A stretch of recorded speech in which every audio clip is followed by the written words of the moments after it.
Hello guys and welcome back again sa ating YouTube channel. So another day, another video. Ayan, so pag-uusapan natin yung misconception. Dahil maraming mga misconception na hindi natin alam about annulment, about kasal sa ibang bansa. So, share ko sa inyo guys yung aking nalalaman. Ayan, sa mga bago pa sa aking YouTube channel, please subscribe, like, share, comment, and don't forget to hit the notification bell para updated kayo sa ating mga upcoming videos. Please watch this video.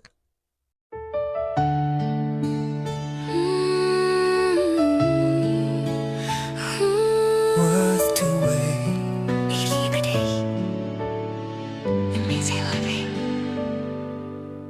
Ten long years I held on tight, every prayer whispered through the night. Distance tried, but love stayed strong. Can't Lord, come. Ayun, so continue tayo. Maraming akong naririnig ba? Marami talaga. Mayroon akong mga na-encounter na mga tao. Mga tao, hindi hayop. Mga tao na, di ba mayroon talaga kayong ma-encounter na mga tao na, alam mo yung sobra nilang daldal, ang sobra nilang ingay. At hindi mo naman hinihingi yung mga opinion nila. So, may ganun tao. Hindi mo naman hinihingi yung mga opinion nila, pero marami silang sinasabi sa'yo na ganito, ganyan, pero hindi naman nila alam kung ano yung katotohanan talaga. So, syempre, nasa Pilipinas, tayo, hindi naman siya common talaga na kahit siguro sa province o sa Maynila, hindi naman talaga siya madaming percent ang nag-annulled or sabihin na natin sa term ng iba ay divorce. Ayan, so parang lalo na sa province, pag sa province na nakatira, hindi siya guys talaga napakadami-dami na nag-file ng annulment. So, may mga misconception na sasabi yung mga tao na kung tutuusin, hindi naman talaga nila alam kung ano yung annulment. So, mayroong isang tao na nagsabi sa akin na sa mga bago pa pala ano ako no annulled person but now is married, sabay ganun. So alam ko yung mga katotohanan sa likod ng annulment. So hindi ako yung sinasabi na nagmamarunong, pero before na nag-file ako ng annulment, syempre alam ko na yung mga steps. Kaya nga nalaman ko kung paano ako niloko ng aking alam mo na, yung una-una kong lawyer. So marami nakakaalam yan, lalo sa lugar namin, pero hindi ko nabanggit yung kanyang pangalan. Nung ko nalaman na talagang parang nag-take advantage siya sa akin. Akala niya siguro ay laki akong probinsya na walang alam. So, pero ako kasi hanggat nakaya ko siyang intindihin at okay, valid yung reason mo, sige, pagbigyan kita. Pero darating ang time na talagang face to face, diba, pamukha ko sa'yo na may alam din naman ako. Ganon. So, lumalabas. So, ito yun. Meron akong nakasama na tao na nagsabi talaga na dahil alam nila na nag-file ako ng annulment, and in the process of my annulment, marami ako naririnig na kahit daw, ito yung misconception guys, na alam mo yung ang daming bla bla bla, ang daming chuchuchu na wala naman sila alam na forget daw, nag-annulled ka na ay hindi ka pwede ikasal, you know. And kung ikaw ay nakikinig ngayon sasabihin ka ayan, pang ano mo lang yan, pang defend mechanism mo lang dahil wala kang alam. So ito yung sasabihin ko na misconception lalo ng mga Pilipino na hindi nagbabasa.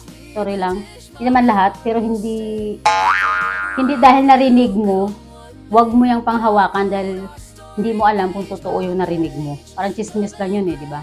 So, mag-search ka muna kung totoo yun. So, pag hindi totoo, hindi yun chismis. Kung hindi yan totoo, kung hindi yan totoo, chismis yan, I mean. So, ako naman pag talaga namang may katotohanan ay hindi ako magagalit dahil, totoo yun di ba? So, accept and, repent and gawin mo yung tama, di ba? Ganun lang yun. Very simple. So, kung may nag-correct sa'yo, tanggapin mo kung totoo yun, tanggapin mo and, back to ka, ano bang pwedeng gawin para may tama? Ganun lang. So, maging teachable naman tayo. Okay, so balik tayo doon sa marami akong sinasabi sa misconception ng annulment. So, meron kasing klase ng annulment na pwede lang na halimbawa may mga property kayo or may mga anak kayo. Pwede na mag-usap lang kayo for the sake of the children na mayroon siyang party sa ganito or ito yung yung separation, yung may pero kasal pa rin kayo guys. So mayroong ganyan na usapin sa court at mayroon ding usapin na null and void. It means na walang valid yung inyong kasal. So it depends yan guys sa in-apply mo na annulment or kung ano yung pinasa mo sa court, kung ano yung ina-applyan mo na process. So, sa akin ay annulment at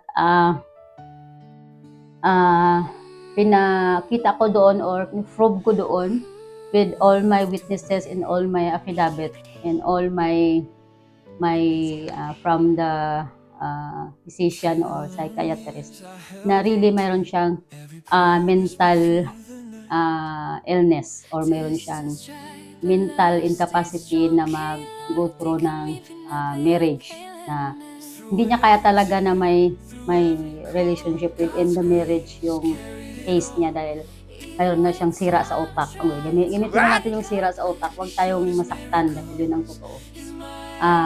Sira sa utak, yung sira naman sa utak ay hindi yun ibig sabihin na baliw ka na or kasi may stages din yan guys. So yung stage ng aking ex ay to the higher. So by to the highest. Ayan, so yun yung kanyang stage. Yan. So may stages yan, mayroong maliit lang or ilang percent lang. So huwag na tayong pumunta doon kasi nasa amin misconception lang tayo na natin. So mayroong stages din yan. Kung ano yung mga naranasan mo, anong stage ng utak mo meron ka. So yung sa akin naman ay sa akin. Sa case naman namin, ayun, ay meron siya talagang mental illness na in short ay hindi na magamot. So yun yung aking pinakita sa court na mga evidence na wala talagang marriage na nangyayari. So ay invalid, null, and void. Ayan. Search nyo yan guys, so alam nyo. So ang dami ko na sinabi, no? Mayroong tao, babae pala, lady, na not so close, parang hindi naman siya, pero kilala naman siya doon sa aming lugar. Sabi na kahit daw file pa ako ng ilang annulment o anong klase annulment, ay hindi pa rin ako pwedeng makasal.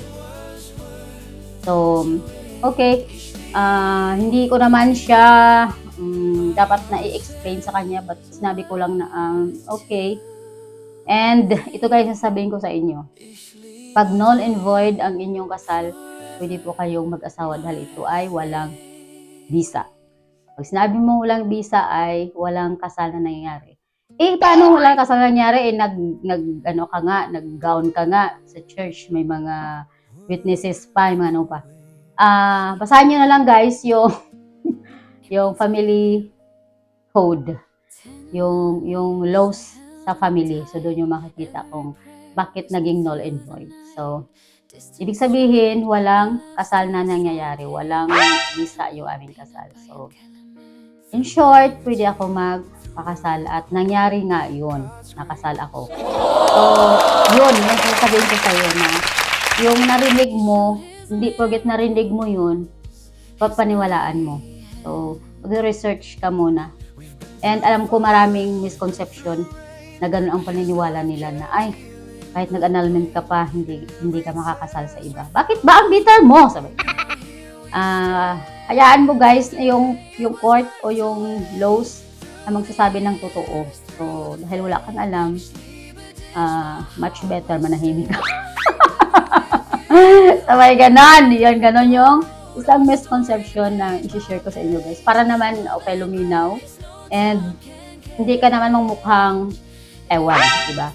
Yung pipilit mo na hindi naman tama or mali naman, di ba? Wala ka namang alam, hindi ka naman nagbabasa. Yan, yun na.